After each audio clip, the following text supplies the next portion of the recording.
Let's throw back a little and take you on a journey of our very first flip here in Austin in April of 2018. We are now on to our 5th year and have learned so much through the last 24 properties we have purchased. In this episode, we show you how we became to be the Austin House Flippers.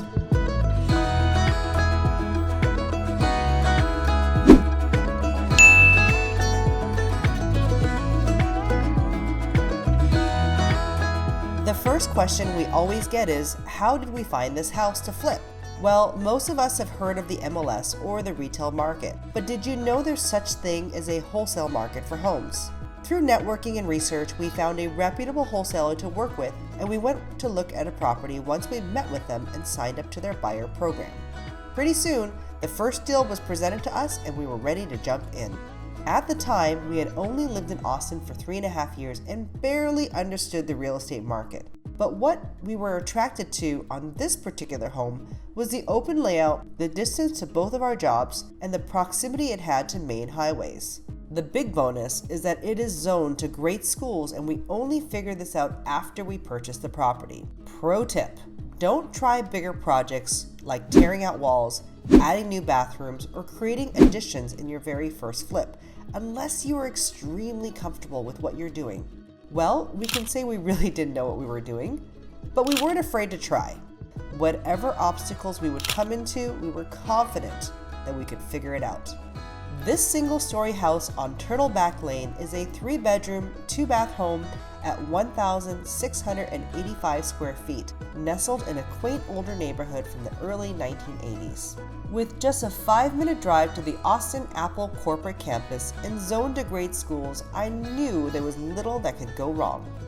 Pro tip: buy in great school districts. This is one of the ways to protect yourself in case of a downturn in the market. In fact, this is our rule number 1, always. Since this house was in original condition, there was a lot of work to be done. We tore out the laminate floors with the help of our kids, ripped out the bathrooms, scraped the popcorn ceilings, and started to put it all back together. Pro tip: don't try to do everything yourself, especially electrical and plumbing. Ensure you hire a licensed contractor to do this kind of work.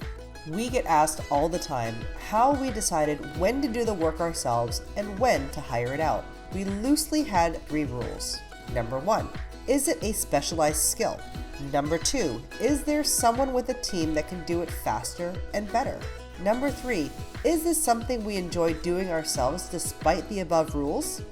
Some examples of specialized skills include drywall, countertop fabrication, and tile work. An example of teams that can do it faster would be flooring contractors, painters, and landscapers.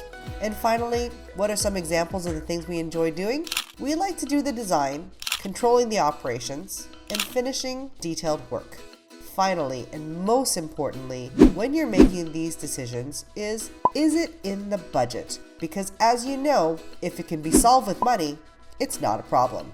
For this particular project, we hired out the electrical, plumbing, flooring, painting, tiling, and countertops. James and I did the design, kitchen backsplash, baseboards, landscaping, all the finishing touches, including the post-construction cleanup and the staging. We listed the house on June 28th and went under contract in 2 weeks and closed on it on August 15th. We used one of our mentors as a listing agent and made a whopping $9,000 from the flip. While it may seem like very little money for nearly 3 months of work and burning the midnight oil, I can guarantee you that the education we got during this time is way cheaper than 3 months of college for 2 people, at least in the US anyway. This episode is sponsored by Lady Bird Specialist. We have been working with Omar since 2019, and he is so great and responsive for any ductwork cleaning or chimney work that you need. This is the entrance. All of our walls have been repainted into a gray color. All the ceilings were scraped off of all the popcorn ceiling and retexturized in a very similar fashion as the walls. These floors have been upgraded to a high-end laminate, all throughout, consistently through all the bedrooms and all throughout the entire kitchen. This beautiful kitchen used to have a big block of cabinets here and a high lip But what we did was we took off the entire cabinetry, we leveled it off and added this beautiful granite, added electrical so that we have drop-down pendants, and a beautiful upbeat new backsplash. In the back, we have the sunroom, a bonus room, as we like to call it. Previously, it was a dark oak color, dark cedar color, and now it's been repainted into a color called Summer Bliss, and also a gray-blue wall back here. And onto an entrance to the backyard.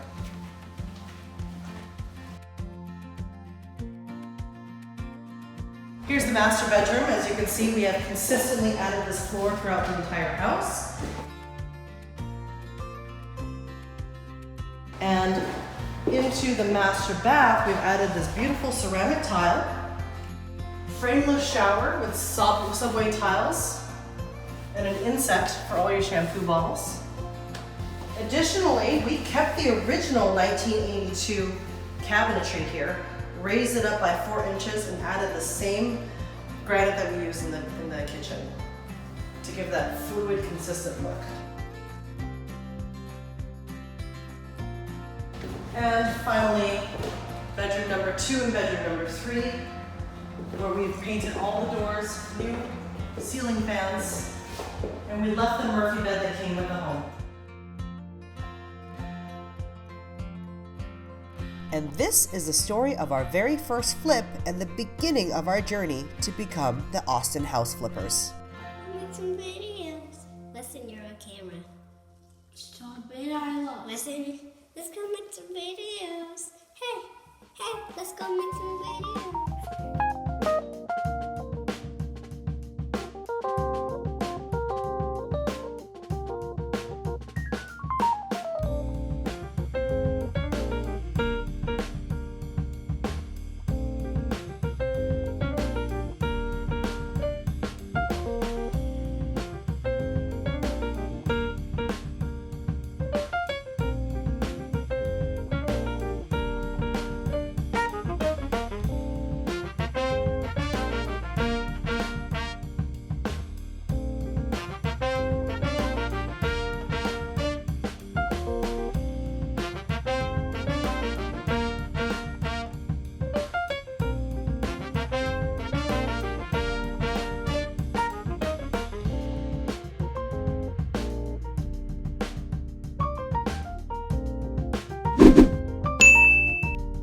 Hey guys, it's Vivian here with Austin House Flippers.